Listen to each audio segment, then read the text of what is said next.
बिस्मिल्लाहिर्रहमानिर्रहीम अस्सलामु अलैकुम रहमतुल्लाह। Chief justice of Pakistan justice Qazi Faez ईसा की जानिब से सुप्रीम कोर्ट में एक बड़ी बारीक वारदात डालने की कोशिश की गई नए आने वाले chief justice justice Mansoor Ali Shah के साथ। और इमरान ख़ान पहले ही बता चुका है कि जिस तरीके से चीफ जस्टिस कादी फ़ाइज़ ईसा इमरान ख़ान के ख़िलाफ़ इस हुकूमत के साथ मिलकर एक्सटेंशन लेने का प्रोग्राम बनाना चाहते हैं और इमरान ख़ान के ख़िलाफ़ मुकदमात कराना चाहते हैं, वो इसी वजह से इमरान ख़ान ने इस चीफ जस्टिस के ख़िलाफ़ रेफरेंस का फ़ैसला किया। 3 शख्सियात के ख़िलाफ़ किया। एक chief justice Islamabad high court justice Aamir Farooq, दूसरे chief election commissioner Sikandar Sultan Raja और चीफ जस्टिस के ख़िलाफ़। अब यहाँ पर सुप्रीम कोर्ट के अंदर शहीद अरशद शरीफ का केस था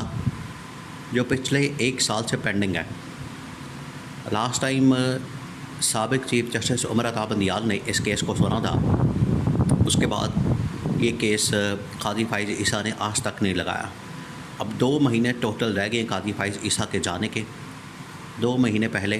कादी फ़ाइज़ ईसा ने जस्टिस मंसूर अली शाह के सामने ये केस लगा दिया और इसके पीछे वारदात साजिश थी। जैसे ही ये केस लगा, केस सामने आया और समाअत शुरू हुई तो जस्टिस मंसूर अली शाह ने कहा कि ये केस 5 रुकनी बेंच के सामने था, 3 रुकनी बेंच के सामने कैसे आ गया, पहली बात। दूसरी बात उन्होंने की कि मैं इस मामले के अंदर कोई रिमार्क्स नहीं दूंगा, कोई बात नहीं करूंगा, कोई फ़ैसला नहीं दूंगा और इसको हम दोबारा से भेजेंगे ताकि नया बेंच बने और वो इस केस की समाअत करें। अब जो अहम तरीन मामला है वो ये कि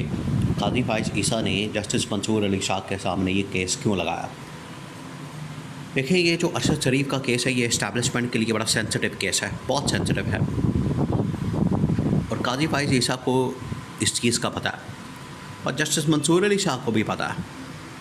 जो उस सिस्टम के अंदर चले जाते हैं, जो उस सिस्टम के अंदर दाखिल हो जाते हैं, जो इस सिस्टम का हिस्सा बन जाते हैं, उनको पता लग जाता है कि इस्टेब्लिशमेंट कैसे ऑपरेट करती है, इस्टेब्लिशमेंट की अहमियत क्या है, गवर्नमेंट क्या करती है और अदालत का रोल क्या है।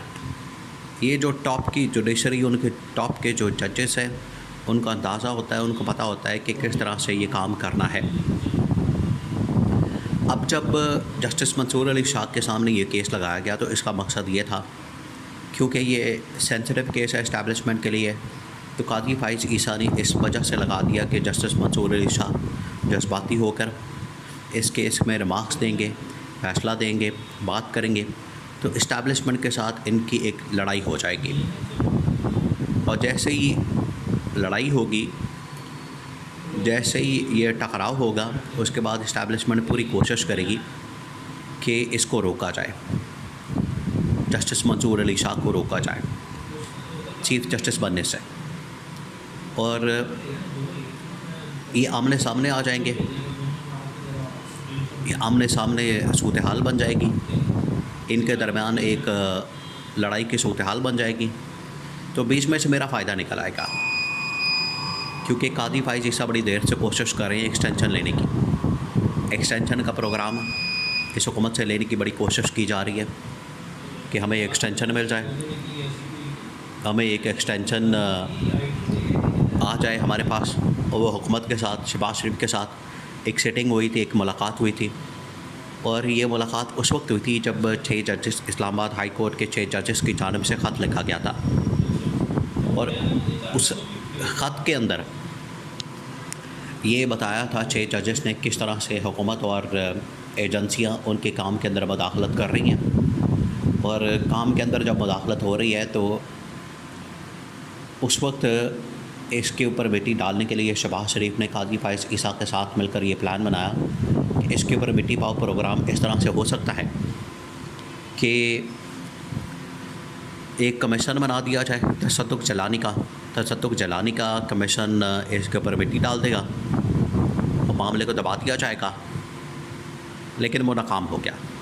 तशद्दुक़ जलानी ने उसका हिस्सा बनने से इनकार कर दिया। अब ये जो वारदात डाली गई ये इसी का हिस्सा है और कादी फ़ाइज़ ईसा आखिरी हद तक जाएंगे। कादी फ़ाइज़ ईसा आखिरी हद तक जाएगा कि मैं किसी तरह से एक्सटेंशन ले लूँ, और एक्सटेंशन का प्रोग्राम हासिल कर लूँ, क्योंकि जितनी देर तक ये ओहदा मौजूद है, इसी वजह से फवाद चौधरी ने इसका बड़ा सिंपल सलूशन दिया, बड़ा सिंपल सलूशन। फवाद चौधरी ने कहा कि इसका सिंपल सलूशन ये है कि आप जो नए चीफ जस्टिस का नोटिफिकेशन है वो आज ही निकाल दें, इसको कर दें, ताकि ये जो बहस है पाकिस्तान के अंदर, देखिए राना सनाउल्लाह, एहसान इकबाल, ख्वाजा आसिम, तीनों ने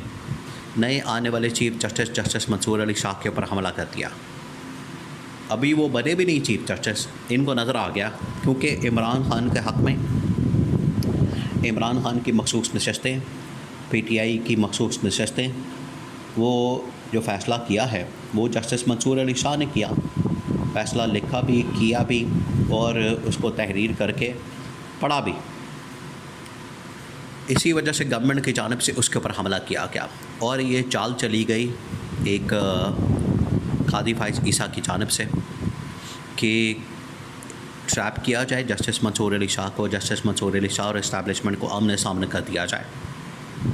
जब ये आमने सामने आ जाएंगे तो बीच में से मेरा मकसद निकल आएगा, मैं अपनी एक्सटेंशन का प्रोग्राम इस्टेब्लिशमेंट के साथ मिलकर इसको फारिग करवा दूंगा और एक्सटेंशन ले लूँगा। लेकिन कादी फाइज़ ईसा के लिए जो इम्तिहान है वो इमरान खान ने रखे हैं, और इमरान खान ने रखा है वो इम्तिहान इनके लिए कि एक मरतबा ये कादी फाइज़ ईसा के ख़िलाफ़ रेफरेंस आ जाए, उसके बाद कादी फाइज़ ईसा जितने मुकदमात हैं इमरान खान और PTI के मतलब, उन तमाम मुकदमात के अंदर से ये बिल्कुल साइड पर हो जाए और बिल्कुल मुदाखलत ना करें। और आखिरकार ये जो 225 पूरा जो मैंडेट है, 225 सीटों का मखसूस नशस्तें मिला के, ये एक ना एक दिन इनको वापस करना पड़ेगा और फिर इमरान खान आके हिसाब किताब लेगा। इमरान खान पहले ही कह चुका है कि मुझे अपनी ज़ात का मसला नहीं, मुझे अपनी ज़ात से कोई प्रॉब्लम नहीं, मेरी ज़ात के ऊपर जो हमला किया गया, मेरी ज़ात के ऊपर जो इन लोगों ने क्रैकडाउन किया, मेरे ज़ात के साथ जो कुछ किया गया, मुझे उसकी कोई परवाह नहीं है। लेकिन मेरे कारकुन सपोर्टर्स, वर्कर्स के साथ जो कुछ किया गया,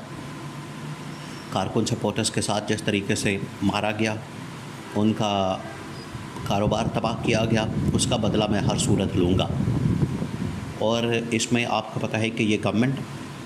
शहबाज गवर्नमेंट और इनके सहूलतकार जितने लोग हैं वो तमाम के तमाम इस नरगे में आएंगे, वो तमाम के तमाम रगड़े जाएंगे। और इमरान खान ने कह दिया कि उन तमाम लोगों के ख़िलाफ़ जो भी मामलात हैं आखिरकार मैंने सेटल करने हैं और किसी को भी बग़ैर एहतसाब के नहीं छोड़ना।